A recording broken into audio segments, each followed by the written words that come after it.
அழாதம்மா, நான் சொல்றதை கேளு. என்னப்பா பண்ண நான் இப்ப? சர்ஜரியை வக்கீல் ஏற்பாடு பண்ணி கொடுத்துட்டாங்க. நீ கவலைப்படாம இரு, நமக்கு நல்லதே நடக்கும். நான் வேகமா வெளியே வந்துடுவேன். அப்பா அப்பா நான் பேசிட்டே இருப்பேன். அம்மா என்னைய பாருமா, அம்மா என்னைய பாருமா. என்னடா? அப்பா எப்பமா வருவாங்க? வேலை முடியே வந்துருவாங்க. எப்ப கேட்டாலும் இதாம்மா சொல்ற. போமா. ஏமா வெளியே வாமா. வாங்கண்ணே. ஏமா உன்னை வீடு கல்யாணம் பண்ணி எத்தனை மாசம் ஆச்சு?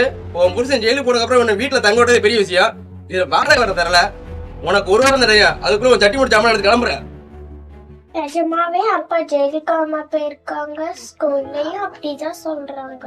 அதெல்லாம் ஒண்ணும் இல்ல, நீ ஸ்கூல் கிளம்பு. இல்ல நான் ஸ்கூலுக்கு போக மாட்டேன். ஃபீஸ் கட்டலன்னு வெளியே நிக்க வைக்கிறாங்க. எல்லாரும் ஸ்கூல்ல கிண்டல் பண்றாங்க. சரி, அம்மா சொல்லி விட்டுட்டு வரேன். ஃபீஸ் கட்டிடலாம் போ. வரா கேளு நான் கேக்குறேன்.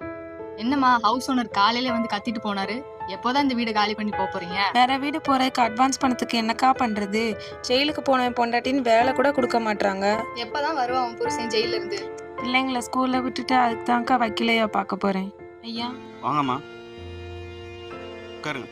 என் வீட்டுக்கார கேஸ் என்னங்கய்யா ஆச்சு? நம்ம தரப்புல இருக்க நியாயத்தை சொல்லியாச்சுமா. இன்னும் 2-3 வயதாக தான் இருக்கும்.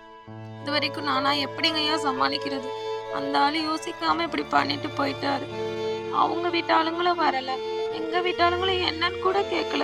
நானும் என் பிள்ளைங்களும் தான் நாதியத்து கிடக்குறோம். வீடு காலி பண்ண சொல்றாங்க. வேலை கேட்டு போனாலும் யாரும் கொடுக்க மாட்டாங்க.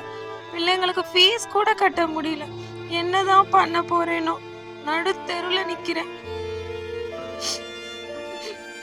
தண்ணி குடிங்கம்மா. உங்களுக்கு உதவி பண்ண யாரும் நினைக்காதீங்க, சட்டம் இருக்கு. நாள் சான்ற ஆணையத்துக்கு கீழே ஸ்பிருகான ஒரு திட்டம் இருக்கு. இந்த திட்டத்து மூலமா கைதானவங்களோட குடும்பத்துக்கும் ஒரு குற்றத்துல பாதிக்கப்பட்டவங்களுக்கும் அவங்களோட குடும்பத்துக்கும் சட்ட உதவிகள் செய்யறாங்க. இந்த திட்டத்துக்கு கீழே பாதிக்கப்பட்டவங்களோட மன அழுத்தத்தை சரி செய்யறதுக்கு மனநல ஆலோசனை கொடுக்குறாங்க. அதோட உங்க குழந்தைங்களுக்கு இலவச கல்வியும் அதுக்கான பயிற்சியும் கொடுக்குறாங்க. குடியிருக்க வீடு இல்லாதவங்களுக்கு வீடு கொடுத்து உங்க பொருளாதாரத்தை மேம்படுத்துறதுக்கு தொழிற்பயிற்சியும் கொடுக்குறாங்க. இந்த திட்டத்துக்கு கீழே நீங்க பயனடைய தேவையான எல்லா உதவியும் நான் செஞ்சு தரேன்.